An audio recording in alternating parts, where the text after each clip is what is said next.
등록 2019 01 2008 0시 서울는 유시스 최종 중기자는 지난 2017년 시민들이 서울 시내한 금융기관 대출 광고 연수 악앞을 지나가고 있다. 2017.12.12.photocdj@NEWSIS.com 서울는 유시스 천민아 기자는 정부는 올해 포용적 금융 정책 기조를 더욱 강화할 방침이나 카드 수수료와 법정 최고 금리 인하 등이 금융권 팔비틀기라는 볼멘 소리도 나오고 있다. 이런 가운데 전문가들의 시각은 어떨까? 금융위원회는 지난 2017년 8월 카드 수수료와 법정 최고 금리 인하, 부채 탕감 등을 포용적 금융 3종세로 제시했다. 지난해 12월 27일 에는 올해부터 중금리 대출연 7.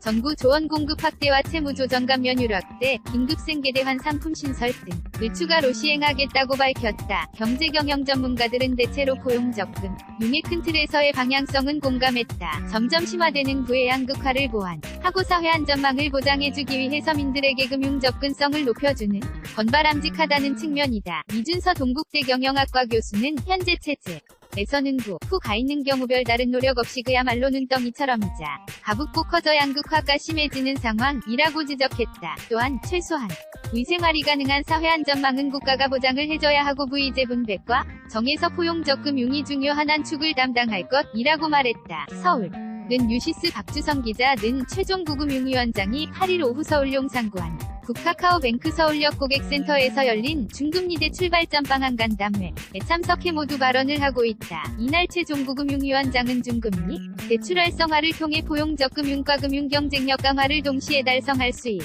것이라고 말했다. 2018.10.08.PARK7691-EWSIS.com 이인호 서울대경제학부 교수는 능력이 있는 사람, 이 돈이 없어서 사업이나 학업을 이어가지 못한다면 그 자체가 사회에 능가, 당 큰 손해라며 서민층 등의 금융시장에 대한 접근을 확보시켜준다는 점에서는 올바른 방향인 듯하다. 고짚었다. 하지만 구체적인 방향성에 대해서는 쓴소리가 이어졌다. 특히 정부가 추진하는 대표적 포용적 성장 정책인 카드 수수료 인하에 대해선 부정적인 입장이 나왔다. 윤창 현 서울시립대 경영학부 교수는 배, 회사, 같이 몰아지 않아야 원하는 방향으로 갈 수 있는 데 사람 생각만 하고 배 생각은 안 했다.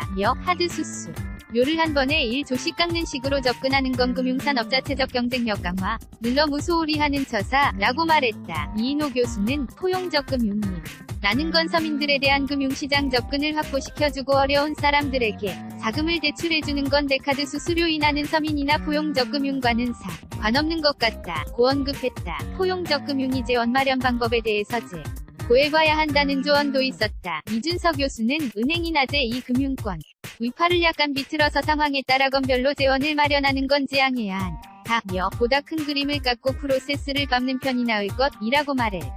윤 교수는 금융산업을 도로에 깔린 인프라처럼만 생각하고 수단으로만 보면 나중에 큰 대가를 치룰 수 있다며 금융산업이 경쟁력과 수익 성의 논리도 중시하면서 정책을 펼 필요가 있다. 고 언급했다. 바람직한 포용적 금융 집행을 위해서는 적합한 대상을 골라내는 시스템을 갖춰야 한다는 제언이 나왔다. 이인호 교수는 상환 능력이 없는 이에 대한 지원은 금융이 아닌 복지 영역에서 포괄해야 한다고 말했다. 그는 상환 능력이 없는데 대출을 해주는 건 언발레오 줍누기 일뿐이고 부실로 인해 금융지원 프로그램 자체가 오래 지속할 수 없다. 고 덧붙였다. 이를 위해서는 시스템 개선이 필요하다. 그는 우선 상환 능력이 있는 사람과 없는 사람을 구분하는 게 가장 중요하다며 취업 가능성이나 양구소득 도에 대한 신용 데이터를 구축해 대출여 분화 적용금리 등을 세분화해야 한다고 제안했다. 이준서 교수는 포용적 금융이 포괄할 수 있는 대상자 를 걸러내도록 시스템을 정교화해야 한다며 상환 기간을 늘려주거나 이자를 면제해주는 방식에는 동의하지만 원금 자체를 면제해주는 건 모럴 해저드를 일으킬 수 있어 지양해야 한다. 고 덧붙였다. 금융산업 자체의 경쟁력 확보가 무엇보다 중요하다는 언급도 있었다. 문 교수는 금융산업의 자체적 경쟁력을 강화하지 않으면 보험사나 은행의 건전성 훼손, 카드사 혜택 감소 등이 나타나고 그 악영향은 결국 소비자와 시민에게 돌아온다고 말했다. MINA-NEWSIS.com COPYRIGH T 저작권 NEWSIS.com 무단전제 및 재배포